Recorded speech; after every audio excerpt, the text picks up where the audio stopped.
नमस्कार दोस्तों, DD react के एक और एक्शन वीडियो में आप सभी का स्वागत है। मैं हूं आलोक। तो आज जो वीडियो लेकर आया हूं हारिस सुल्तान का वीडियो है, जापान में पाकिस्तानियों के कारनामे। तो जी हाँ, मुझे भी खबरें मिल रही हैं कि जापान में भी बहुत कुछ उथल पुथल मच रहा है। और पहले तो एक वो वाला वीडियो आप लोगों ने देखा ही होगा, जापान में जो भीख मांग रहा था पाकिस्तानी।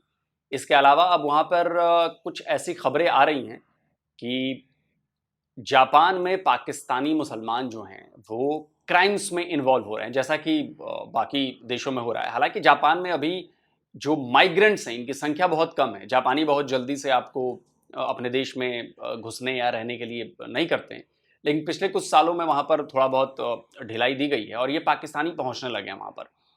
और इनके खिलाफ जापानियों में अब गुस्सा बढ़ने लगा है। थोड़े से पाकिस्तानी, लेकिन गुस्सा बढ़ने लगा है। तो मुझे लग रहा है कि उसी से रिलेटेड वीडियो है, क्योंकि पाकिस्तानी जहाँ भी रहेंगे वहाँ पर ये करतूतें अपनी करनी बंद नहीं करेंगे। क्राइम है, लड़कियों को छेड़ना है, लड़कियों के साथ गलत बर्ताव करना है, ये सारी चीज़ें करते हैं। भीख मांगना तो खैर है ही। तो चलिए देखते हैं कि भाई क्या बता रही हैं।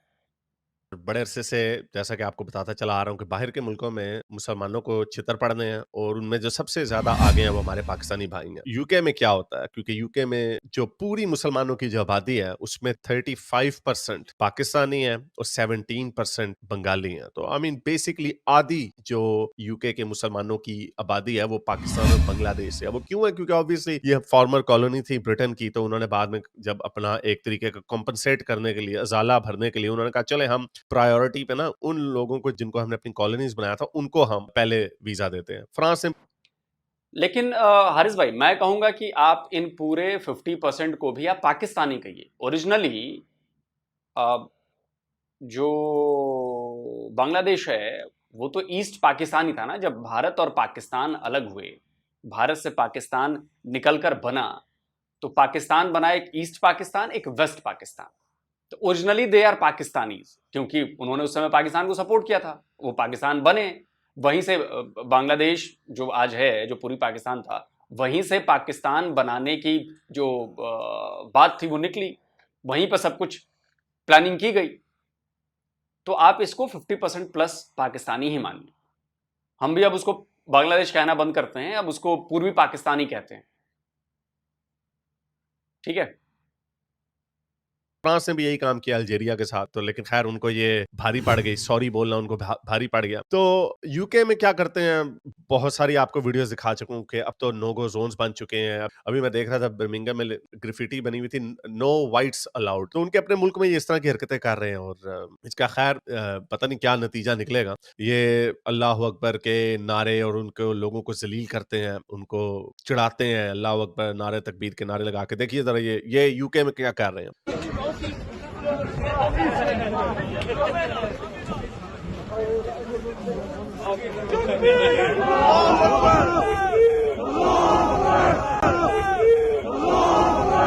तो ये उनकी गलियों में इस तरह उनके अंदर खौफ फैला रहे हैं, उनको डर लगा रहे हैं। 14 अगस्त को पाकिस्तान जाते नहीं है।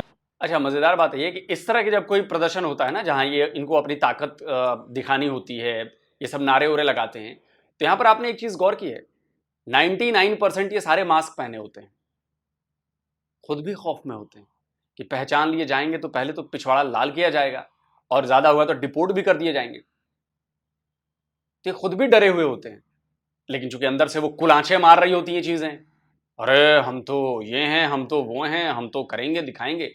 अबे जब इतने ही बहादुर लोग हो तुम लोग, तो मास्क हटा कर किया करो ना। किस बात का डर है तुम्हें? क्यों डरते हो तुम? मास्क लगाकर ऐसे प्रदर्शन क्यों करते हो? ये जहां पर बाहुबल दिखाना होगा, जहां पर नॉर्मल है भाई, ठीक है 14 अगस्त को पाकिस्तान का झंडा लहरा दिया, वहां पे नहीं करेंगे ऐसे सब। नहीं है, लंदन में ये करते हैं। ये 14 अगस्त को वहां पे इन्होंने सड़कें बंद करके उसको मना रहे हैं, जो जश्न आजादी। आई मीन तो गोरों को क्यों ना आग लगे, गोरों को बेचारों को क्यों ना आग लगे कि ये क्या हो रहा है। खैर इस तरह की बहुत सारी वीडियोस आपको पहले भी दिखा चुका हूँ, ये लें और देख।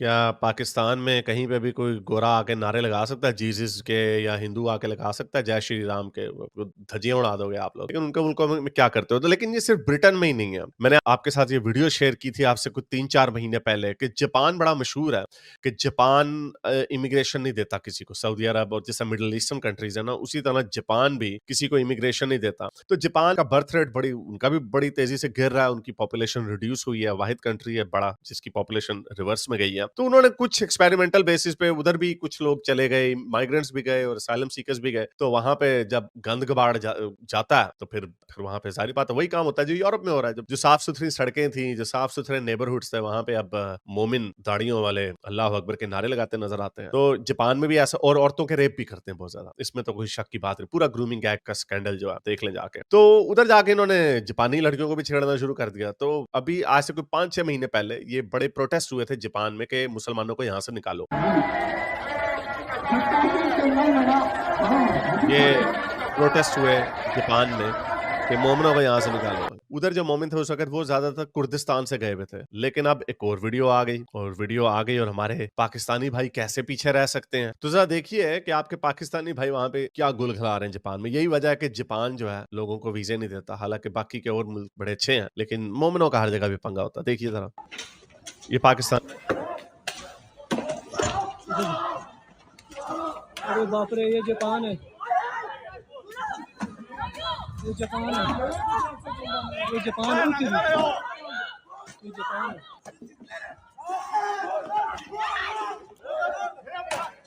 मोमिन पाकिस्तानी। तो ये वो वजह कि इन लोगों से सारी दुनिया अब नफरत करती है, क्योंकि इनके कारनामे ऐसे हैं। ये जापान वो मुल्क है जहां पे कहा जाता है कि आप मोबाइल अपना रख के चले जाए ना, अगले दिन आएंगे वहीं पे पड़ा होगा। सिंगापुर की भी वैसी एग्जांपल दी जाती है, लेकिन अब वैसा नहीं होगा, क्योंकि जहां पर भी ये लोग जाते हैं वहां पे ये लोग गंद मचाते हैं। और जब इनकी हाईलाइट की जाती है इनकी गंदी हरकतें, तो ऊपर से उल्टा चोर को इतवाल को डांटने लग जाता, इस्लामोफोबिया हो जाता, रेसिज्म हो जाता। अब ये तो गोरे नहीं है, हर कल्चर अपने आप को सुपीरियर ही समझता है, इसमें कोई शक की बात नहीं है। लेकिन यहाँ पर तो जो नॉर्मल, इन्होंने जो एक सबसे अच्छी सिविलाइजेशन है वेस्ट है, जिन्होंने सारे काले पीलों को अपने गले से लगाया कि चलो भाई हम तुम्हें बराबर समझते हैं। किसी और कल्चर ने आज तक ऐसा नहीं था किया कि हम तुम्हें अपना बराबर समझते हैं। किसी ने नहीं आज तक ऐसे किया था। अभी इस्लाम का नाम ना लेना, इस्लाम में साफ लिखा हुआ है कि जो काफर है वो बेहतर नहीं है, जो मुसलमान है वो बेहतर है। उसमें रेसिज्म नहीं है, लेकिन उसमें बिगेटरी है थ्रू फेथ। तो वेस्ट ने इन सारी चीजों से ऊपर होकर कहा सारे बराबर हो, आ जाओ हम गले से लगाते हैं तुम्हें हाउसिंग भी देंगे, वेलफेयर भी देंगे, चेक्स भी देंगे, तुम्हारे बच्चे पैदा होंगे तो उनको भी हम पालेंगे। ये सारा वेस्ट ने किया, उसके बावजूद ये उसको गालियां निकालते हैं। तो अब चलो वेस्ट बुरा है, अब ये जापान में अंदर भी ये सारी जगहों पे एक ही कम्युनिटी है जिसकी प्रॉब्लम, उसकी वजह मैं ये नहीं कह रहा डीएनए में खराबी है, या उसकी वजह ये है कि जिन वैल्यूज को लेके ये पलते बढ़ते हैं, जो इनके बचपन से इनके जहनों में, जो खोपड़ियों में जो बातें डाली जाती हैं, वो हैं ही यही कि ये काफर है, ये काफर गंदे हैं, बदतर हैं, इसलिए इनके अंदर कभी भी लॉयल्टी आती नहीं है। तीसरी जनरेशन यूके में पैदा हो गई है। गंदे हैं, सब कुछ है, लेकिन जाएंगे इन्हीं देशों में, क्योंकि वहां पर बेहतर सड़कें हैं, बेहतर व्यवस्था है, बेहतर सोशल वेलफेयर के स्कीम्स हैं, लोगों की बात मानी जाती है, वहां पर लोगों के साथ भेदभाव कम है, डेवलप कंट्रीज हैं, डेवलप इलाके हैं। आपसे कमतर हैं, आपसे गंदे हैं, लेकिन आपसे बेहतर हैं। कैसे? और आप जाना चाहते हैं वहीं पर। आप लीबिया क्यों नहीं जाते, आप इराक क्यों नहीं जाते, आप ईरान क्यों नहीं जाते, आप सूडान क्यों नहीं जाते, आप कांगो क्यों नहीं जाते, आप यमन क्यों नहीं जाते? क्यों नहीं जाते? आदमी वहीं पर जाता है जहां पर डेवलप कंट्री हो। ऑस्ट्रेलिया, इंग्लैंड, कनाडा, यहीं जाते हो ना आप लोग, जापान, कोरिया। तो आप लोग खुद से सवाल नहीं पूछते कि यार अगर ये काफिर हमसे बेकार हैं, काफिर इतने गंदे हैं, तो उनके देश की सड़कें बड़ी साफ हैं, बड़े साफ सुथरे लोग रहते हैं, पहनते उड़ते भी आपसे हमसे बेहतर हैं, हमसे दिमाग भी ज्यादा तेज रखते हैं, ज्यादा इन्वेंशन भी उन्होंने की हैं, नोबेल प्राइज भी ज्यादा उन्होंने जीते हैं, और हम कहते हैं कि हम सबसे बेहतर हैं, वो गंदे रहते हैं। लेकिन ये तो दिखता नहीं है ग्राउंड पे। तो आप लोग अपने आप से सवाल नहीं पूछते। इसको कहते हैं रेडिकलाइजेशन, जहां पे आपको अच्छी चीज भी अच्छी नजर नहीं आती, आप उसका फायदा उठाते हो लेकिन उसके विरोध में रहते हो। वो भी वहां पे शरिया फॉर यूके के नारे लगाते हैं। वो वहां पे अभी भी गोरों को गालियां देते हैं, गोरों को अपने से कमतर समझते हैं। उनके मुल्कों में जाके उनके प्यारे प्यारे मुल्कों की धज्जियां उड़ा दी। जापान का भी देखा है ना, ये भी क्या कर रहे थे बांदर की लंग की तरह, क्या कर रहे थे। ये एक आई डोंट नो, ये अब पिटी के भी काबिल नहीं है। ये बस अब इसी काबिल है कि इसकी जो गंदी हरकतें हैं इस कौम की, वो पूरी दुनिया को दिखाई जाए, और इनके ऊपर जितना बोला जाए वो उतना कम है, जब तक ये ठीक नहीं होंगे, जब तक इनके अंदर से आवाजें नहीं उठेंगी। मेरे जैसे 1 लाख और नहीं पैदा होंगे पाकिस्तान के अंदर, जो कहेंगे ये जो हम कुत्ताखाना हर जगह पे डाले रखते हैं, जो गंदी हरकतें करते रहते हैं, भाई हमें अपने गिरबान में झांक के देखना होगा। ये इनको करना पड़ेगा। ये जब तक नहीं करेंगे, ये जब तक अमेरिका करा रहे हैं, जो करा रहा है। अभी मैंने कल वो वीडियो डाली महरूब, पाकिस्तान के लिबरल्स के भी बड़े गर्क हैं, वो भी जो करा रहे हैं अमेरिका करा रहे हैं। यानी ये ऐसी कौम है कि ट्रेनिंग ही बचपन से इस बात पे हुई है कि हमने दूसरे को अपनी जो मिसफॉर्च्यून्स है या अपनी गंदी हरकतें, उसका इल्जाम जो है हमने दूसरे के ऊपर ठहराना। कभी कोई कौम आगे ऐसे नहीं गई जो हर वक्त ये रोती धोती रहे उन्होंने साजिश कर दी हमारे खिलाफ, उन्होंने हमारे साथ ये कर दिया। पूरी दुनिया, उन्होंने साजिश नहीं की, उन्होंने अपने मुल्कों को, अपने आप को बेहतर किया। आप लोग इतने नकम्मे, जाहिल और 1400 साल पुराने नजरिए को लेकर चल रहे हैं, तो जाहिर बात है आप 21वीं सदी में मुकाबला कैसे करेंगे। आपके आइडियल्स जो हैं, आपके जो फेवरेट लोग हैं, उनकी आजकल के जमाने में प्रैक्टिकल इंप्लीमेंटेशन हो ही नहीं सकती। इमेजिन करें आपका वजीर आजम हो, 9 साल की बच्ची से उसने शादी की हुई है, पूरी दुनिया थू थू करेगी उसके ऊपर। तो ये आपका वो इंसान है जिसको आपने सबसे ऊपर रखा हुआ सर पे। So the reason why this country is a failed society and overall सारे मुसलमानों का बेड़ा गर्क हुआ है, क्योंकि जो उनके आइडियल्स हैं, जो उनका मॉरल कोड है, जो भी उनकी वैल्यूज हैं, कि अभी देखो तालिबान ने क्या किया, औरतों की आवाजें बैन कर दी है। इराक ने क्या किया, इराक ने मिनिमम एज कर दी है शादी की लड़कियों की 9 साल। वैसे जब इनको पकड़े तो ये कहते हैं नहीं नहीं जी, इसका इस्लाम से कोई ताल्लुक नहीं है जी, नहीं नहीं जी, ऐसा कोई नहीं है। तो ये इनका बेड़ा गर्क है, ये इनका हाल है। और ऊपर से डबल डाउन किए जा रहे हैं, अपनी आवाम को इतना बेवकूफ बनाया हुआ कि वो मजीद कह रहे हैं और इस्लाम हमें चाहिए, और इस्लाम। अब क्या वो इससे ज्यादा और इस्लाम तुम्हें क्या यही चाहिए ना, 9 साल की बच्चियों की शादियां कर दो। डोमेस्टिक वायलेंस के बिल के खिलाफ सबसे ज्यादा आवाज मौलवियों ने उठाई थी, वो भी ऐसे जैसे करके, मैं ख्याल इस्लामाबाद में पास हुआ, बाकी जगहों पे नहीं हुआ। औरतों की टुकाई फैंटी आपकी कुरान के अंदर लिखी हुई है। फेल्ड कौम, फेल्ड नजरियात, failed religion, because it's religion जिसकी बेस के ऊपर इन्होंने मुल्क खड़ा किया, जिसकी वजह से नाकाम है। पूरी दुनिया इनको छितर मार रही है, और अभी बड़े बुरे छितर पड़ने हैं और मजा बड़ा आना। अगर आपको मेरी ये वीडियो, देखिए, अगर आपको रेस चल रही है, मान लीजिए 10 लोग दौड़ रहे हैं, और अगर उनमें से आप उनके साथ नहीं दौड़ सकते तो आप रेस से बाहर हो जाएंगे। आप फिर लाख चिल्लाते रहिए, आप अपने रिलीजन को as a victim card play करिए, कुछ भी करिए।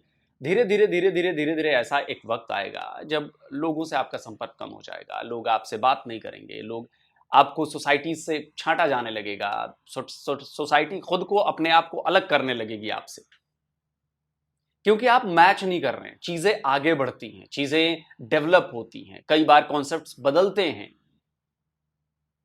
ये जरूरी नहीं है कि आज से 10,000 साल पहले जो हमारा सनातन का कॉन्सेप्ट था उसमें एक आध चीजें ऐसी थी जो आज भी चल रही हैं, तो हमने उसको चेंज किया, बदलाव किया। आपकी मर्जी है, बदलना है बदलिए, मन नहीं बदलना मत बदलिए, कोई जोर जबरदस्ती नहीं कर रहा। लेकिन अगर आप ये सोचते हैं कि नहीं, वो सामने वाला जो दूसरी कम्युनिटी है वो अपनी रफ्तार धीमी करके आपके साथ धीरे धीरे धीरे धीरे चला है, रेस में आपके बराबर हो और आपके साथ साथ चले, ऐसा नहीं हो सकता।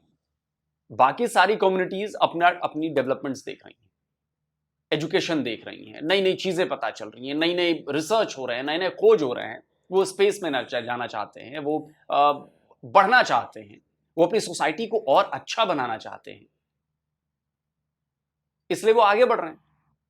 आपको इसमें साजिश लगे, आपको इसमें कुछ भी लगे, वो उनकी गलती नहीं है, क्योंकि वो समझ गए हैं कि डेवलप होने के लिए, किसी सोसाइटी को डेवलप होने के लिए, सोसाइटी को अच्छा बनाने के लिए उसमें निरंतर जो है ना स्पीड रहनी चाहिए, और उसमें वक्त के साथ बदलाव होने चाहिए।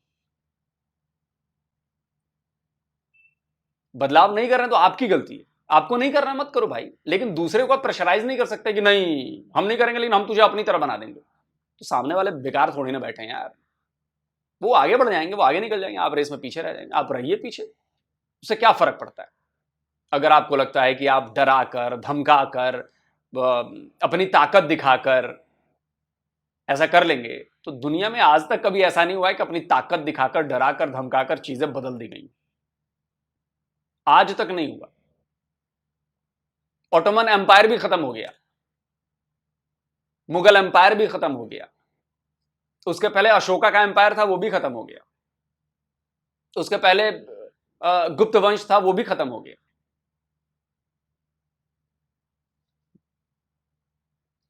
सस्टेन वही कर सकता है जो वक्त के साथ चले।